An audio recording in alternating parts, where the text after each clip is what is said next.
Before starting this course on career counseling, it is extremely important to understand why you should take your career choice seriously. In this video, we will help you understand the importance of making the right career choice for yourself. So, why is your career choice so important? It is important because it determines a lot of things in your life, including number 1, quality of life. Your career choice plays a huge role in deciding where you live, how flexible your life is, and the kinds of things you are able to do in your free time. Number 2, identity. Ask any elder person about their career and they will tell you about it as a part of their identity. They'll say something like, I am a journalist, instead of, I report news. Notice how everybody asks you, what do you want to be when you grow up? And not, what do you want to do when you grow up? This shows that your career choice shapes your identity. Number 3, impact. Every human life touches thousands of other lives in so many different ways. If you select any 60-year-old person who is about to retire, take a time machine, find him as an infant, throw that infant into trash, and then come back to the present day, you'll find that a countless number of things around you have changed. So whatever career you choose, the world will be affected by it. Anything that determines your quality of life, your identity, and the impact that you make should be taken very seriously. And that includes your career choice also. So we hope that this short video could help you understand the importance of making the right career choice. Having done that, we will now move forward to start our career counseling course. We are pretty excited and we hope you are too. So, let's begin. See you.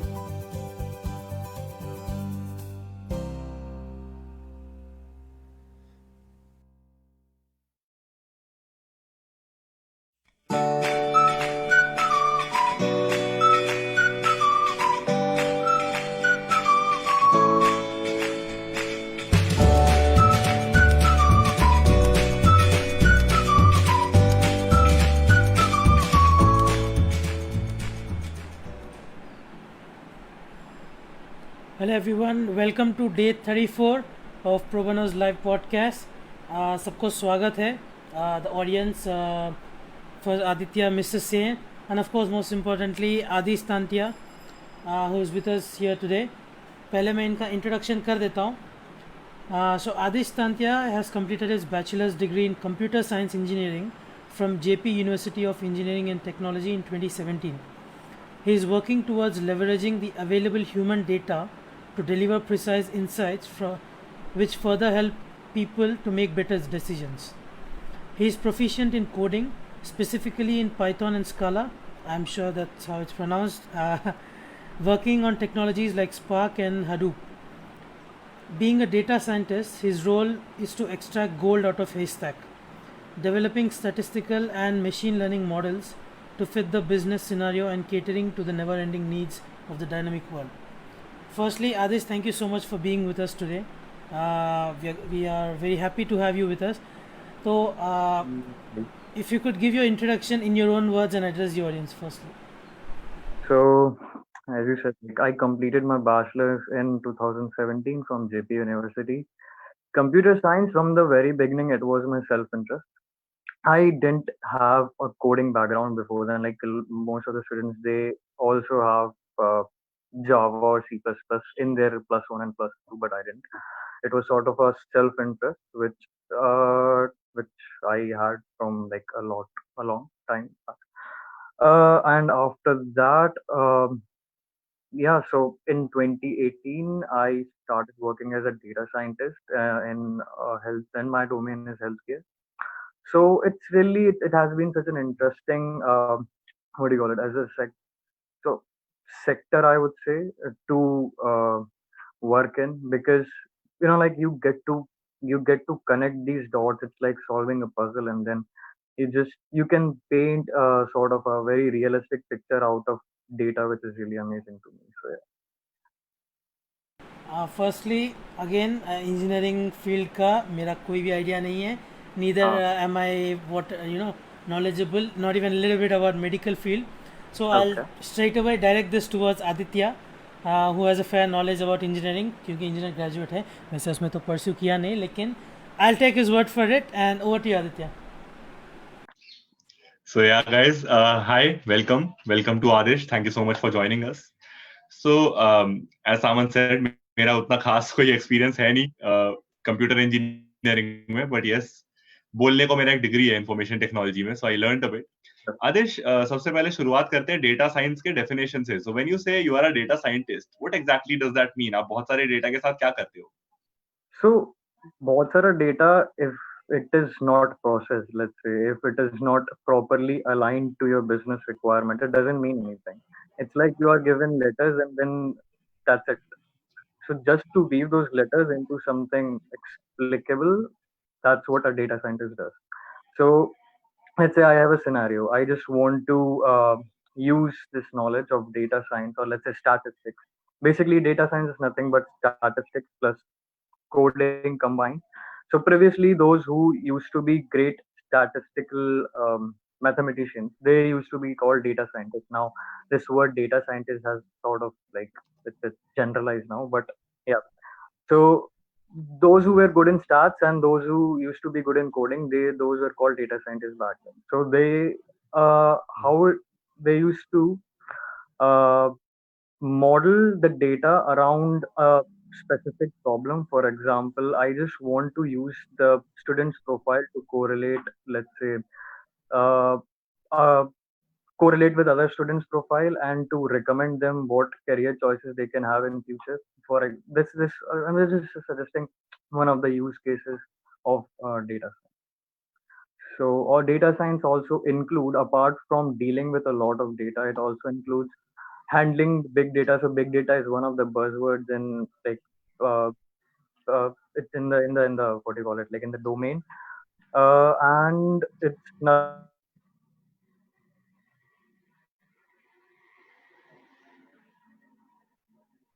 handle that sort of data is where big data comes into picture. So we have technologies like Spark and Hadoop, which enables us to deal with that amount of data. So I've worked there as well. So these two combined are really helpful in dealing with, let's say you have, for example, uh, how to, how you have a data, for example, students, what the student's age is, what his background is in terms of his marks in class 10th, 12th, 11th, and you have some other student's profile who has already been who has graduated already. Now what you can do is you can like sort of correlate, as I said before, this student's profile with other student's profile, and then sort of try to like recommend what sort of career options he can have in future. So, yeah. So it Right. requires a lot of mathematical modeling. Though I would say learning a coding language such as Python is enough, because Python itself has a lot of integrated algorithms, which can, like you just have to fine tune them. Though fine tuning itself takes a lot of time, but fine tuning can, uh, it just is just you just have to train that algorithm which is already integrated in Python. There are in machine learning libraries. I know I'm just going very deep into the examples, but we can come back to machine learning later as well. So that plus just you just have to fine tune it around the data, train your model around the data, and then you will have your result. So yeah. Great. So now we know about data science, and we have also heard the term machine learning, जिस पर हम आएंगे. Okay. अच्छा आदेश, so obviously you did computer engineering as you said. Yeah. और computer engineering एक तरीके से आजकल बहुत फोर्स फेड फील्ड भी है. सो मतलब ऐसा भी है कि कुछ लोग पैशन से चूज कर रहे हैं, but most of the people are force fed into it, कि उन्हें पता ही यही 2-3 चीजें होती है कि इंजीनियरिंग, डॉक्टर, बिजनेस एडमिनिस्ट्रेशन, उसमें से ये थोड़ा हमेशा ऐसा फील लगता है कि हाँ मे बी बिकॉज कंप्यूटर का जमाना आ गया है और all these things are there, Hmm. Technology का जमाना आ गया है, तो शायद से हम बहुत अच्छा कमाएंगे. उस चक्कर में बहुत लोग कंप्यूटर इंजीनियरिंग कर लेते हैं. सो Hmm. how was your journey like? क्या आपको भी initially यही लगा था और were you know totally in it कि नहीं मैं बचपन से programming बहुत पसंद करता था? Like how did you enter engineering? So What was the bachpan journey like? I was into computers for sure. Bachpan se, like back in class, as far as I remember, back in class 8, I used to think like, okay, I can have a game development company because उस time पे game development was my distant dream. Though I did design one game studio for my final year project, but I didn't deal with game designing after that. Uh, so, yes, coding has always been a self-interest, as I mentioned before. So I self-taught myself uh, Python and C++. I didn't so in class 11th and 12th I didn't know anything about programming as such. When I got into college, the major goal, the first step that I took was to self-taught. And then when I got introduced to Python in like my fourth semester, I like it was a like love at first sight sort of scenario where because it's so easy to learn and you can understand it, also you can apply any logic. So programming as such doesn't matter a lot. What matters is your logic, what the solution you have built, and then you can use any programming language to code that, give instructions to code that logic into the computer. So yeah, first of all about Python, I can come to that right now because right now in data science, Python is a very prominent used language, computer programming language, and I would say like the future is coding. On your question that if this was force fed, well, I would say that first, for example, data science right now is the top trending job in the market. Uh, I mean, exceptional cases are there, though software engineering and data science are two separate fields. So don't confuse data science with software engineering. So in data science, we don't make softwares, we just make the systems, we just provide the solution based on the business problem. Now, computer science has been so there have been ups and downs for sure. In every academic program, there are ups and downs, but uh, what I felt was like back in college when I had my placements, I didn't sit for mass recruitment companies, for example, TCS. Am I allowed to call out names? I don't know. Yeah.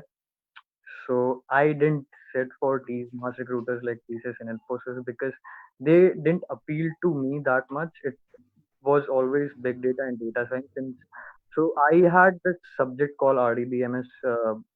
Aditya, you might know about it Yeah. coming from that background. So my professor back then, he was a very interesting fellow, and then it was sort of his influence also, I would say, that I got into this. And then there was another professor who used to teach us Python. So and all of this combined sort of made me very interested to go into the data science field.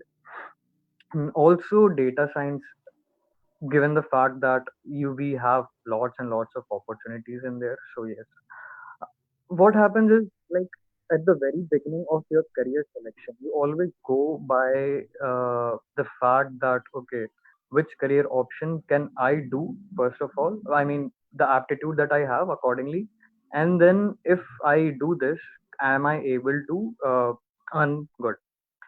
So data science for sure right now, it's in high demand, and compared to other guys like of my age, I am really doing well. So yes, I can vouch for that. So yeah, data science has been a really great journey so far. Great to know about that. Audience, if you have any questions related to data science or any buzzwords like IoT, ML, give it a shot. Probably we'll be able to answer it. Today we have an expert with us. Cool. So आदिश, एक और बात बताओ कि आप जब college में थे, because जब मैं कॉलेज में था and I think you and me are pretty much the same age, so when we were in college हमारा जो करिकुलम था, वी वर बीइंग टॉट, मतलब हमारे टाइम पे since we were in a government college we were being taught like C++, Yep. C, and I think a bit of Java, that too towards the fourth year. By that time गाड़ी already आगे निकल चुकी थी. तो आपने जो programming languages का नाम लिया, Python, Hadoop, Python maybe would have been taught to you. Were you taught Hadoop also in college? So no, for Hadoop, I very great question actually. For Hadoop, I had a training in my third year, Hmm. like fifth semester. Hmm. Around fifth semester, I took this training for Hadoop and technology. Hmm. Though Spark, I self-taught myself after that because I got interested. So the very first step, how I learned these things, I got into these things right away. I just give them a go, and then I don't bother myself about that. Okay, if this gonna be useful, because at that time I knew that it's gonna be useful because that was uh, trending, and through guys who are already there, who were back then already there in the in the domain. I got some knowledge from them as well. That yes, this is a very highly, like what do you call it, market with good opportunity. So I went for a big data training in my fifth semester. This is one of the institutes in Bangalore, DTech, Hmm. and they just taught me the very basics of Hadoop, like how this training works. Like uh, they will enroll you for like 2 weeks, and then what you expect is not what what they teach. So it's like, I would say, whatever they teach you, always try to self explore, because self exploration is one thing which is a very good learning exercise, and self exploration will for sure give you a better much like clarity in terms of a concept. So Hadoop is it's sort of a framework, I would say, which enables you to process big data. It's nothing but, so I am getting too much into technicalities now that I should actually No, no, refrain it's from. okay. We are understanding, and I think that's a great insight right there, guys. कि self exploration बहुत जरूरी है. जो technology market में चल रही है उसको ज्वाइन करना तभी जब आपका खुद का मन हो और आपको वो काम पसंद होता है. ऐसा भी नहीं होना चाहिए कि कोई टेक्नोलॉजी मार्केट में चल रही है just for the sake of that you join in because ultimately if you don't do well enough at it, probably that market, however well off it is, might not be able to adopt you. So that's a great insight right there. Thank you so much, Adish, for that. Also, अगर मैं अभी college में हूँ या मैं अभी school में हूँ और मेरे को ये पॉडकास्ट देखकर लगता है कि यार डेटा साइंस बहुत सही चीज है, मैं यही करता हूँ. Hmm. What all skills do you think I should start to notice कि ये मेरे में है कि नहीं? Do I have it in me to become a data scientist or not? What all skills should I build? It's nothing like you have to have this inherited qualities or attributes from somewhere. You can just pick it up from any time, any if you're interested. If you're Mhm. interested, just give it a go. So someone who likes to solve puzzles, for example, right? Uh, Data science sort of enables you to connect dots. So Mhm. someone who wants to, like, if you are given a set of data, so Mhm. what happens in puzzle? You are just given a question statement, and then you try to connect dots and solve that question statement. You are given some data around it, and then you just do it. Same with data science. So, in case if you're interested, yes, just give it a go. Uh, and how to do it? Well, what you can do is, like, you can, as I told you before, self explore. Self exploration is something that enables you to think and then get to know beyond what you are capable of. So sometimes, for example, I didn't know about a programming language, but then I feel I have heard from someone like, yes, it's very great and it's doing good. Now I feel like I should learn it as well. So just enroll yourself into, not okay, just don't enroll, do a sort of hands-on project through which you can just learn a new language. For example, Python. So what I did to self-taught myself Python, Scala actually, that I did a project, a my very minor project, which sort of utilizes the concept of Scala. Scala is also it's very, it's new, I would say, but it doesn't have that much of a community support right now. But it's really useful and it's very uh, so what you can do is, like, you can just do a minor project around a language and then just give it a go. I mean, in case if it hits, it interests you, just go for it. And if it does not, uh, you can always go for something else, I guess. Right. Last question before I think I can go to Mr. Sane or Samant for audience questions. Adish, in this effect of COVID-19, obviously every one of us is sitting at home. Yeah. A lot of things have changed. How do you think? So two questions, like there's a two-layered question. How do you think? Firstly, this is going to affect the career landscape in data science. Mm-hmm. Hello, can you hear me? Yeah, I can. I can. I can hear you. Can you hear me, Adish? Yes, I Yeah. can. So, so basically, how is the career landscape of data science going to be affected because of COVID-19? And secondly, how is this, this knowledge of data science going to affect other sectors? Because I think other sectors also have a huge involvement of this whole thing right now. So, what's your take on that? So, other sectors by what do you mean by like other sectors as in? So, like the uses of data science in medical science, let's say, or in psychology. Got it, got it, got it. So, data science by far, it is nothing to do with the manufacturing at the base. But then, if you are a data scientist, for example, in a FMCG company, then for sure it's gonna hit you because it's nothing. It's nothing. I'm not gonna sugarcoat it because yes, market is very down right now. It's almost zero. So for example, you are a data scientist or even a software engineer or anything in a company which, let's say, the main product of that company is something to be manufactured. You're gonna get the hit for sure. And being a data scientist as well, it will sort of affect you, yes. But me being in a healthcare sector. So healthcare right now is not very much. I would say it's right now.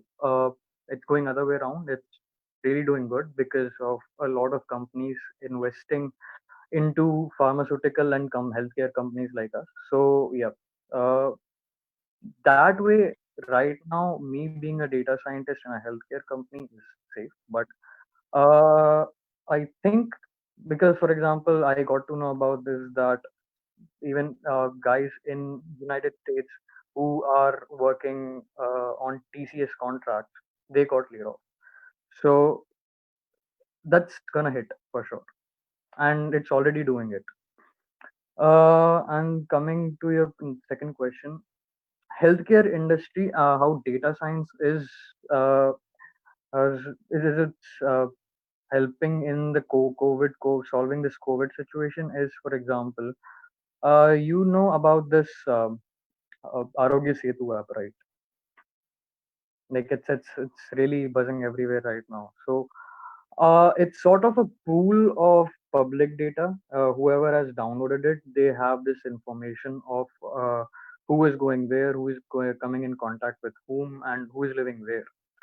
So data scientists can or data science can actually be very helpful in sort of containing the hotspot zones. For example, let's say you don't even have to look for, and it's a very basic overview of data science, but yes, why not to give this example because it's really easy to understand. So you just see the numbers of how many patients are affected in an area, and then you just divide them into different clusters, and then based on the number of maximum patients per clusters, you can then divide them into different hotspots or containment zones. So this is one of the applications how data science is being leveraged in healthcare.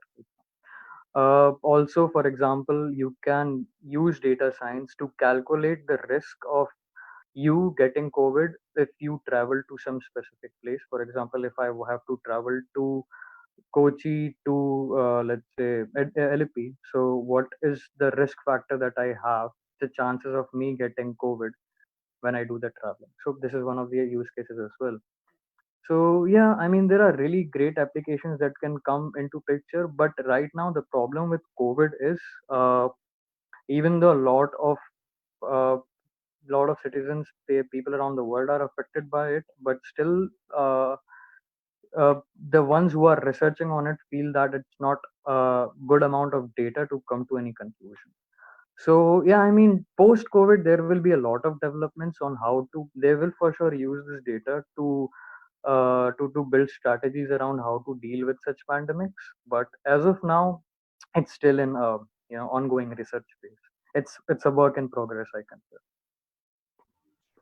Right, I think, and as Adish said, the FMCG sector, people who are working as data scientists in there might get affected, but it as a field seems like it will progress only because there are a lot of applications of it in every field.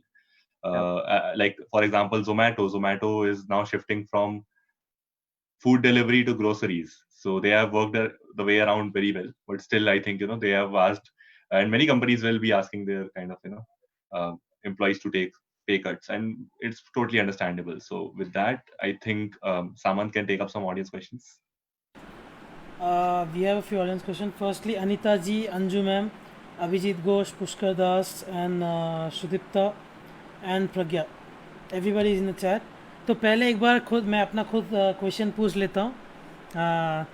Firstly I will give you disclaimer before asking this question. मैं disclaimer लगा देता हूँ कि 1, this question might sound a bit stupid. 2, I have been watching too much Westworld. So having said that, I'll go ahead with the question.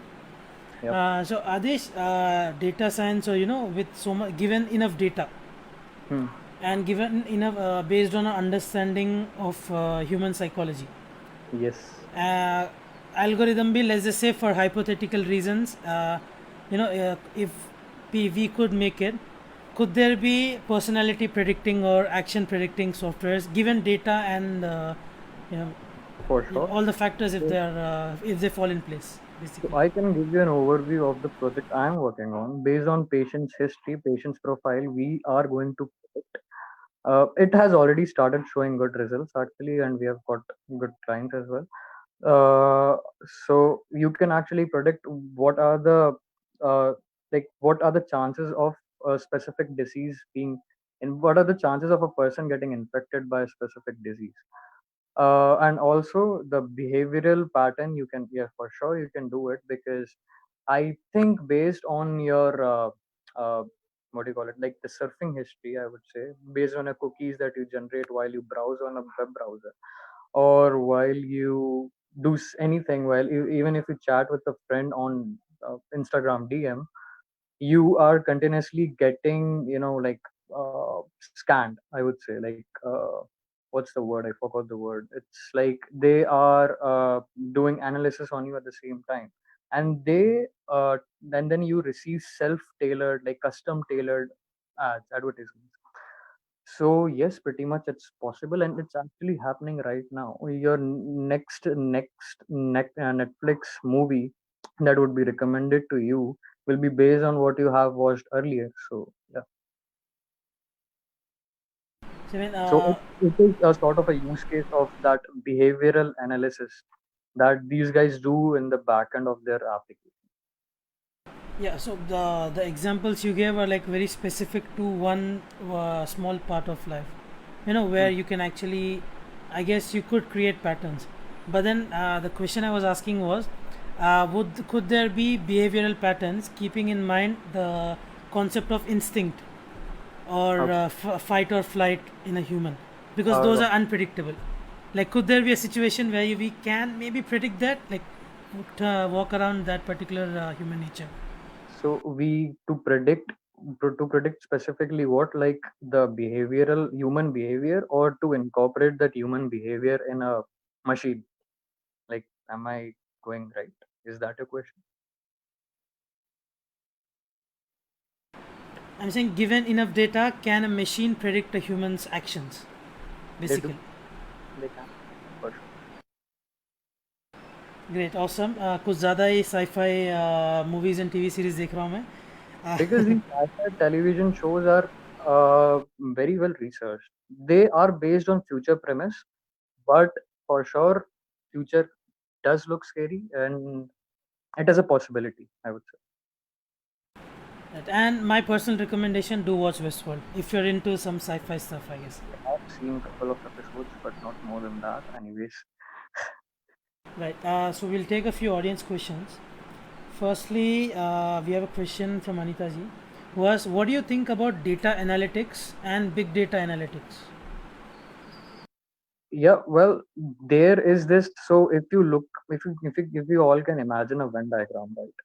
So data science, data analysis, and big data analysis sort of falls when they interact. When there is this that middle portion which is common among all these three is storytelling, great storytelling, and also some insights, solution. So they are sort of converging sectors to three convergent sectors. So I would say if you are a data scientist, you should know how to analyze data first of all, and then how to do big data analytics as well, because most of the data science is around the big data. And big data, I'm talking about 304 million records at once. So yeah, even that skill comes handy when you're a data scientist, or when if you are planning to be a data scientist. Great. Anita ji put up a comment. Seventh, it's called sentiment analysis done through machine learning. Is it sentiment or sentient? Sentimental analysis, yes. Okay. There is a video of on YouTube. Some guy is he demos how to do sentimental analysis using Twitter data. If you're interested, you can check that out. Now, definitely, if anybody has those kind of movie-related questions, I guess you can look it up. But definitely, I will look that up. There's also a question by Pragya Okay. who asks, "What is the difference between data science and data analytics?" Well, data analytics is not that of a technical side of the whole this domain. Data science deals with you coming up with hypothesis, and then based on your hypothesis, you process the data and you fine tune your data that way. Data analysis is more sort of you how to call it, like you just using that data that you already have, that someone has already processed.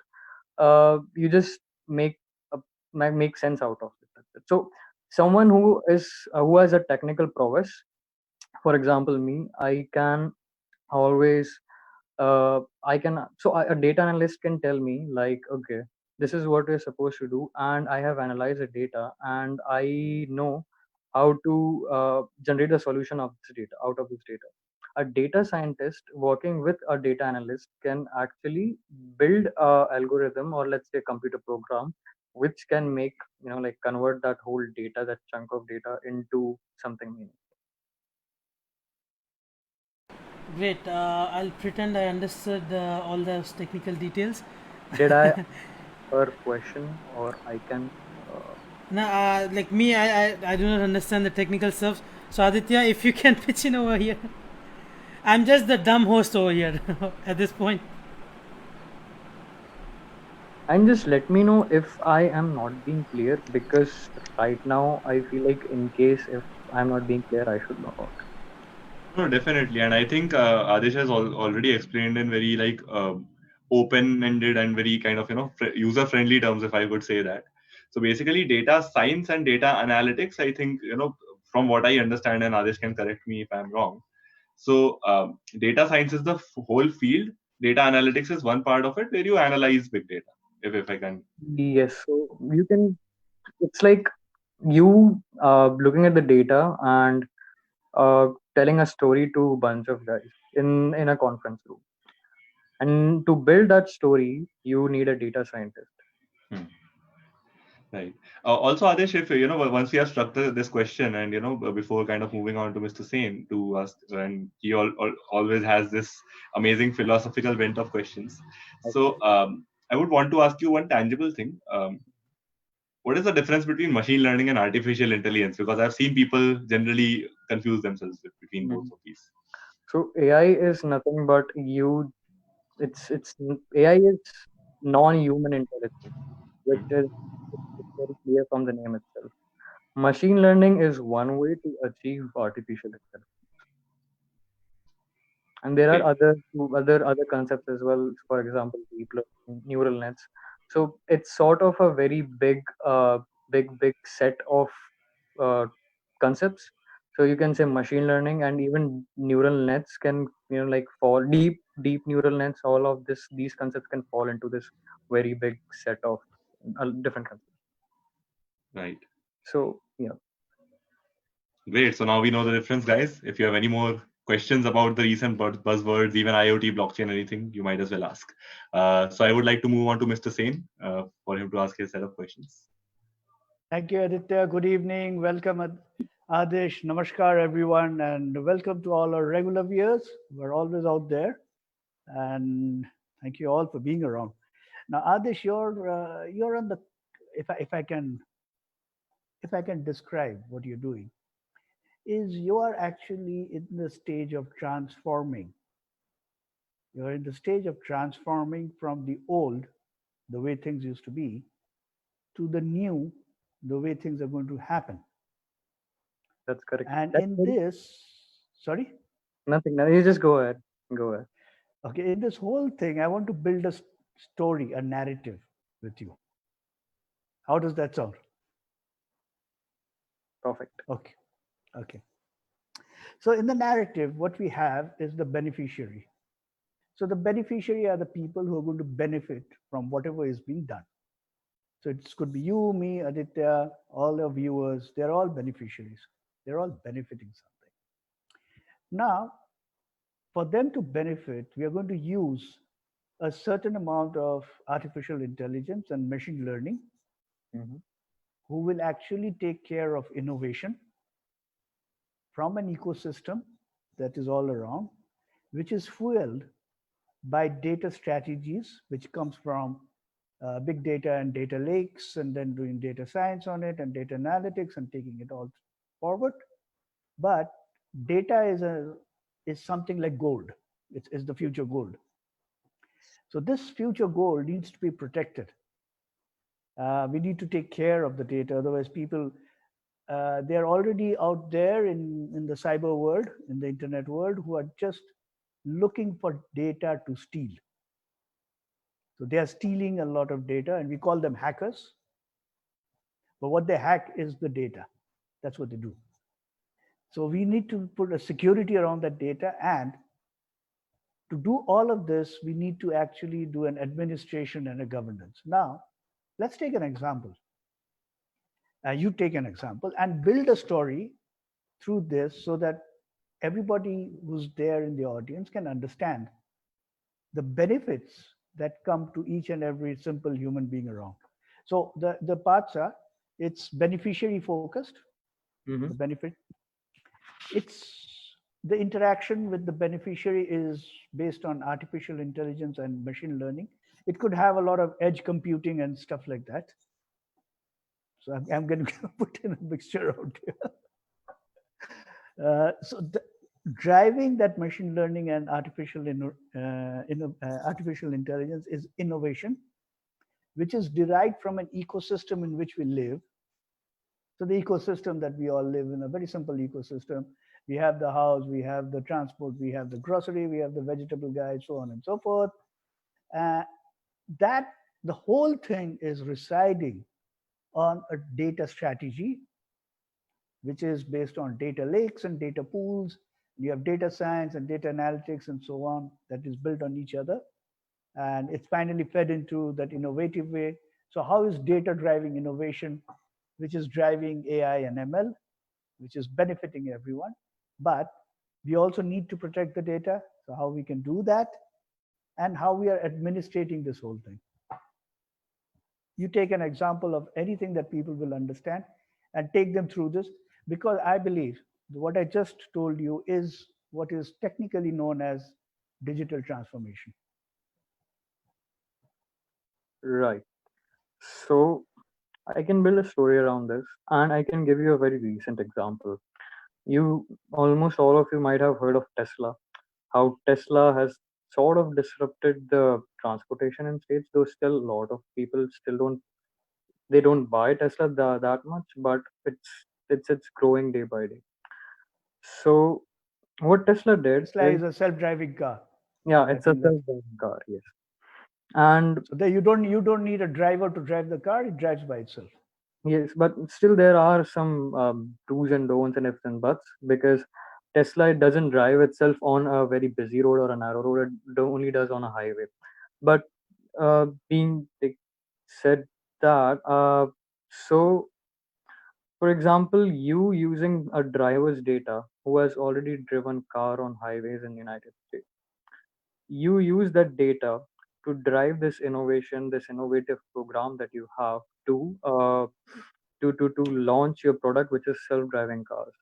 Now, how they do it, how they build a solution around it, is a data scientist or the ones who are working on that project job. But uh, we can also build this ecosystem around all of this. For example, self-driving cars, yes, and self-selling markets, I would say. For example, you just go into a store, and then you already know what you want to buy.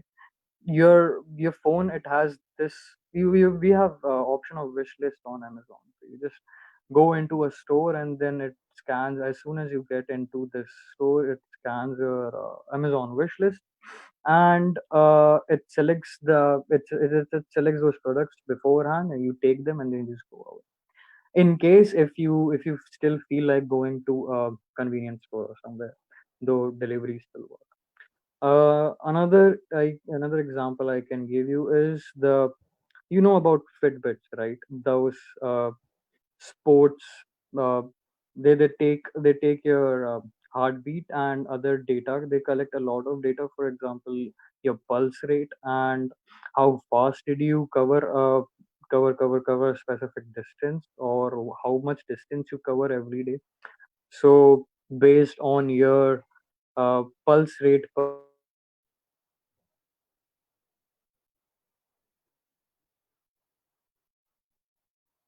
because it will for sure progress into this patient history building based on your health wearable, the sports wearable usage.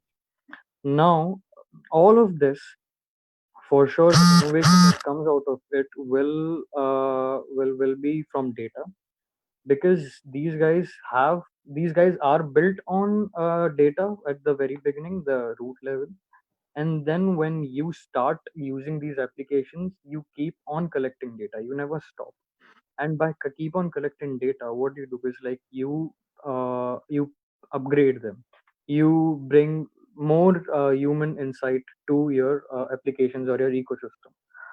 uh, so for example, someone on a 4 lane or 6 lane highway is driving with let's say 80 kilometers per hour. Someone else is driving at 60 kilometers per hour. So given that data, you can use that sort of data, you can build some insight around it, and then feed into your self-driving car. And let's say you are in a specific terrain, or you are going to this for example, you are in a town for you're going from Delhi to Mumbai by road. That's a very long distance already. But when you already have this information of how the distance, like what's the average speed of cars that uh, that has been through this road, your self-driving car can automatically adjust to that speed uh, beforehand, and you just have to sit there quietly doing nothing in your car, probably have a nap or something. So yeah, couple of applications. Uh, and how to protect the data? Well, this is the responsibility of the company. This is the responsibility of the organizations. They have to come up with some legal framework. They have to build some legal framework around it. And I believe companies are responsible these days, though still some leaks are there. And recently, for example, Facebook, we have heard a lot about Facebook, and Facebook's reputation is not good when it comes to protecting the users' data. But other companies, I believe, are still doing great. And well, it's not a subject of, or it's not a very specific area where a data scientist deal with, which is the security of the data. It's always a responsibility of the ones who are looking forward in the cyber security domain. But still, being very tech savvy, I can say that we purposefully put our personal information on Facebook. So people should become more aware on what to put online and what to not. That's brilliant. So all of you out there, so you know that you can drive from Delhi to Bombay and take a nap, and the car will get you to your destination. It's all built around data and data science, which is innovatively fed into the machine, which is the car, which learns to benefit you and me. How does that sound? And Doesn't that sound like science fiction? it is actually science fiction and future is right now. It's built on these. So these concepts, they have existed before, but given the computational power of machines we have right now, it's amazing. So we right now we can process terabytes of data in like a minute, or let's say 30 seconds if your machine is really good. So that enables us to keep on processing more and more and more, which enables the machine or your algorithm to learn more and learn fast and learn quick. Also, it's a non-human thing, so it doesn't feel very intensive or job intensive, data intensive while it learns something. Excellent. And that's where, in the healthcare, you can come up with diagnostics, and it's already been used for, I don't know, many years in the insurance business, especially in the life insurance and the health insurance, where they used data science, and they didn't have programming in those days, Yeah, but they true. used to do something known as actuarial science, Hmm. which is they would take the data, the life history of a person, and run some data statistical models around it, Yep, and would predict what would be the premium to be paid based on a certain person's age, pre-existing conditions, and so on and so forth. true, So true. nowadays, that is data analytics and data science for you. So it's been around for a very long time, Yeah. It's been and around I for a think very long time, but also the computational power, also the heavy use of internet data and our mobile, which is generating a lot of data these days. So correct. There is an overflow of data in our ex- lives, and one of the things that perhaps the best example of machine learning and AI using data is Google. yeah. Yeah, so when you type in Google, it completely takes up your history of all your searches and starts prompting you. Can you talk about that a bit? Well, so whenever you type something on Google, for example, today you type the number of COVID cases. That's it. You didn't mention your geographical area you're living in, or you didn't mention anything. You just type number of COVID-19 cases. Based on your geography, based on where you are located right now, Google will give you catered, self-tailored results, like custom tailored results. For example, it will only show you the numbers of Kerala, for example, in my case. uh, and if someone is in Mumbai, Maharashtra, they will show them the results that way. If you slide to the news section, it will give you the results that way. Google these days, we have this search button uh, on our mobile screens, like at the beginning of a dashboard, there is a search bar of Google. So whenever you type in something, it and you don't even have to type. Actually, whenever you just slide to the right, you can see the news that is custom made for you, based on your feed, based on your Google searches, based on your geography as well. So that's how Google is leveraging the user generated data. Netflix, as I gave the example before, based on what you saw before, it's going to give you the recommendation of the next movie or a TV show.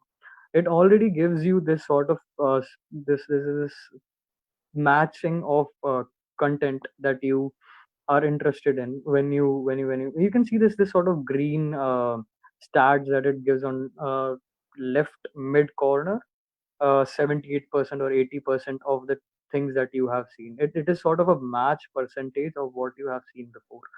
So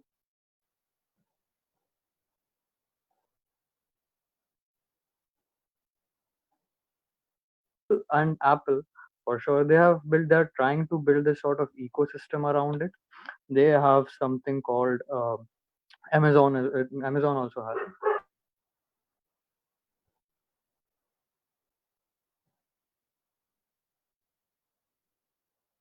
The main portion of, like, the purpose they are there in the market is for sure, first of all, user data collection, and second is using that data to give this sort of innovative ecosystem to people like us, to regular people, to like have their lives streamlined and free flow. Yeah, that's all about it. Yeah, so I mean, the future looks very interesting and exciting, Yes. and the future does look very exciting and interesting. Now, I want to ask you a question. Like in India, Hmm. you're sitting in Kochi or in the Techno Park in Kochi, which is state of the art, which has got the world's best things out there. It's got a data science stuff in there. It's got cybersecurity in there. It's got a whole bunch of that. I've visited Kochi, so I know. And then you have the rural parts of India, and there is a huge difference. So there's a difference between the Bangalores and the Delhis and the Bombays and the Kochis and the rural areas of India. On one side, we are racing ahead on the digital highway with data science and machine learning and so on and so forth. And in the villages, people don't even have a smartphone, some of them. Yep. How do we actually bridge this? Because 80% of our population is in the village. And it's a very small percentage of people, very small, maybe 1% or less than that, who True. can benefit from all this new technology that is coming up. Yeah. So what is your dream or thought of how we can bridge Bridge. this gap? True. So very good question. I can start by giving an example right away. So, for example, the major source of income of rural India is farming. Still, agriculture and farming is it's a major source of India's economy. And well, data science and machine learning for sure, and IoT as well, can be very IoT useful. is Internet of Things. Yeah, IoT is Internet of Things. Uh, to bridge the gap between technology and technology not being available in rural India, and them being beneficiaries of digital transformation. Now, uh, a use case that I can right away think of is me being a farmer, and uh, me using, though uh, government should play a role in this, because Internet of Thing platforms and data science enabled solutions are not very cheap. But given the fact that they're not very cheap, they can be subsidized and they can be used, for example, to sort of predict the humidity, the weather, or the type of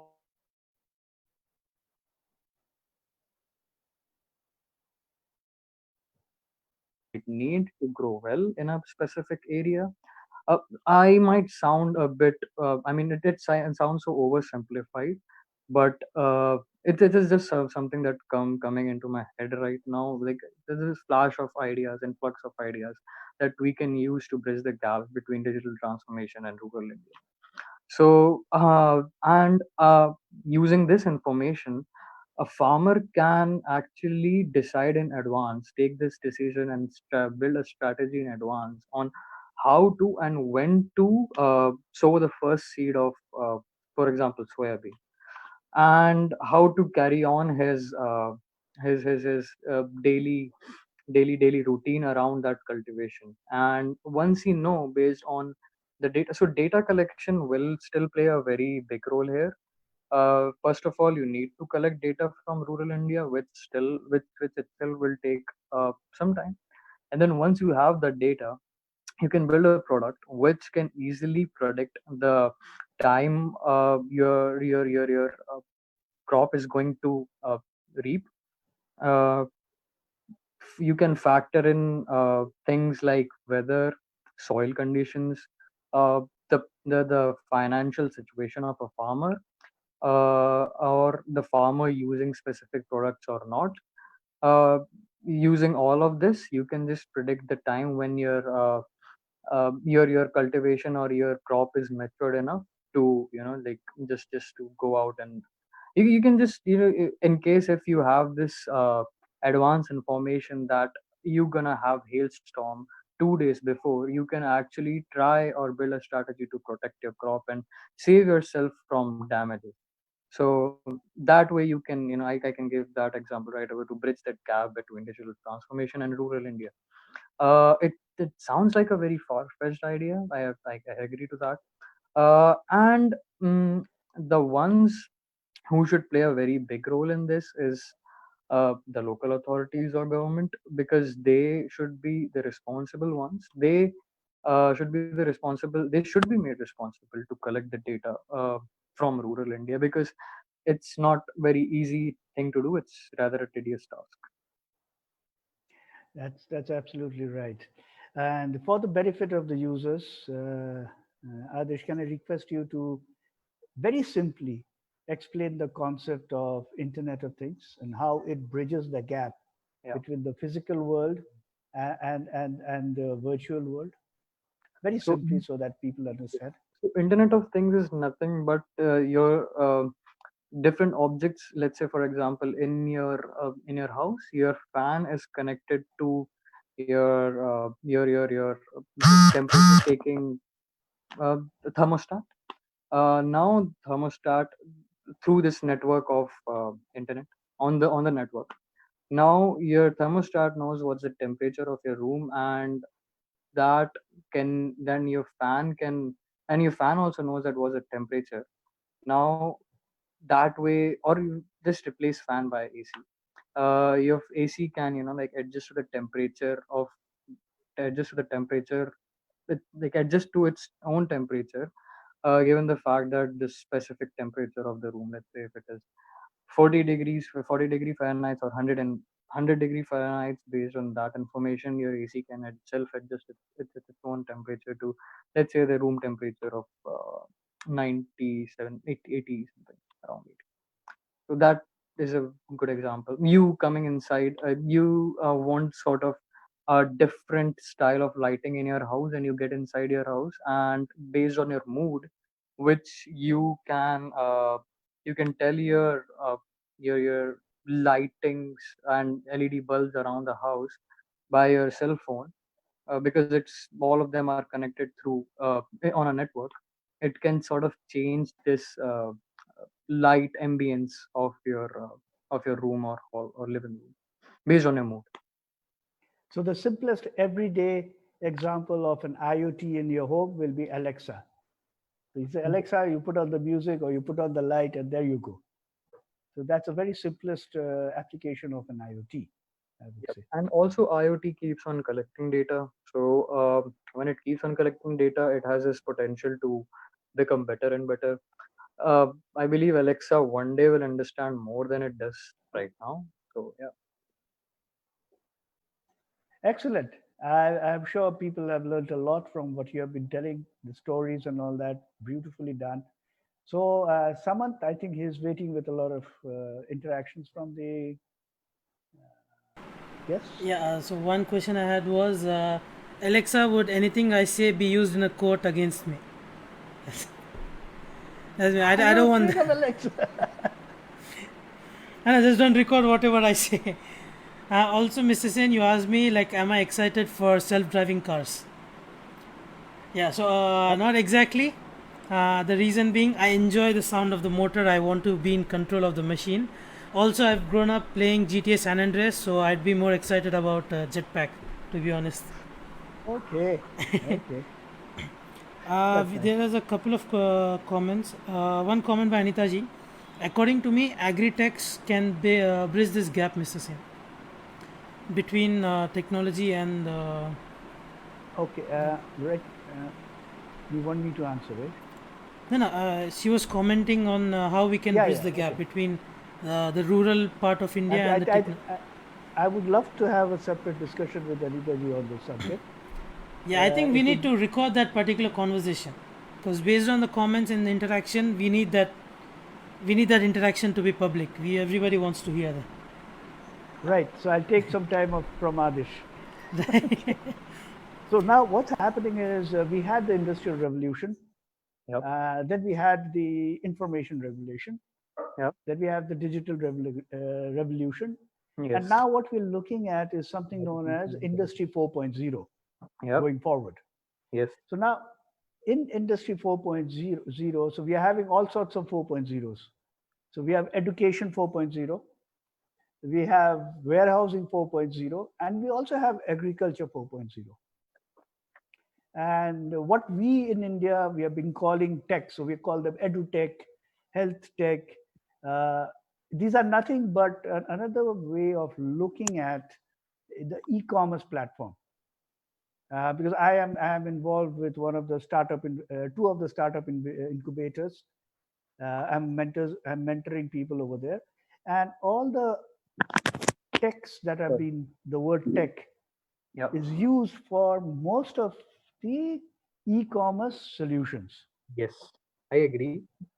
But if you were to look at going to a 4.0, a level up, then you're collecting data directly from the physical world through the use of sensors. So you have sensors being built, which is a hardware. So Yeah. you can put that into the farmer's hand and he can put it into his plow. He can put it into his plow. And it's been done. This is a case study that's been done already. So that sensor transmit data over a certain connectivity, where now people are talking about 5G. So we have 4G and we have LTE, which is what we use. So 4G can handle data, but 5G can handle, I think, 1,000 times that data and quicker. So the data can be easily crunched quickly using 5G technology, then puts it into a data lake that dumps it. People like Adish will come and work his magic or their magic, doing scientific research on hypothesis on that piece of data from there, take out what small data pools are, and feed it into an innovative model, which is going to finally benefit that farmer. So I would say we need to move to agriculture 4.0, where we use all the things which are available to us from technology and build it together, not just restrict it to the internet. What do you think, Adish? Yes, well, I totally agree. But internet, I believe it does play a role over here to connect stuff, because apart from that, what another solution right now we have to have this connection of different ecosystems around? Yeah.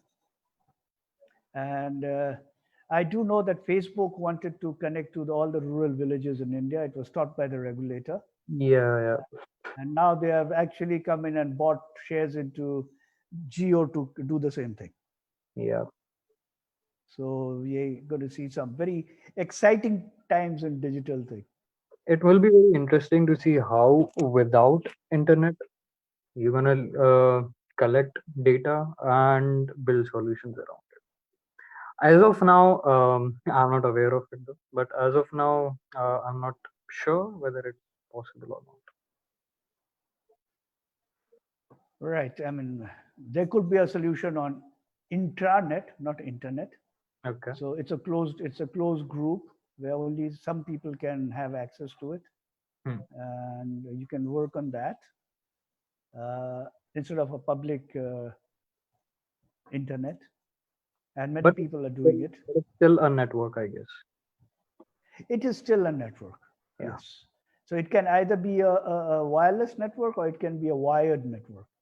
And in the healthcare, everything that moves is on a network, but that's a very closed network. Very It's not available to the public. Yeah, true. Samat? Yeah, I think we already crossed the 1 hour mark, so I guess it's a good time to end now. And with one question that Anita ji always puts up, what's your message for school and college students who want to enter this field?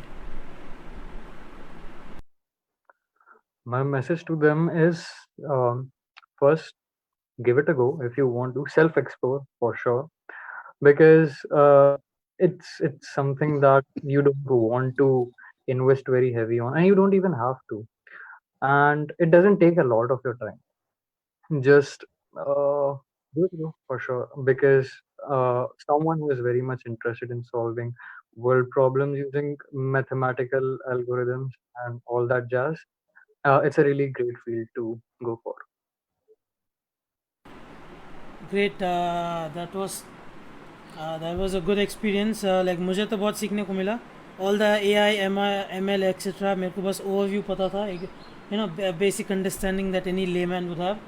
So I hope you learned as well. जो भी ये podcast देख रहे थे.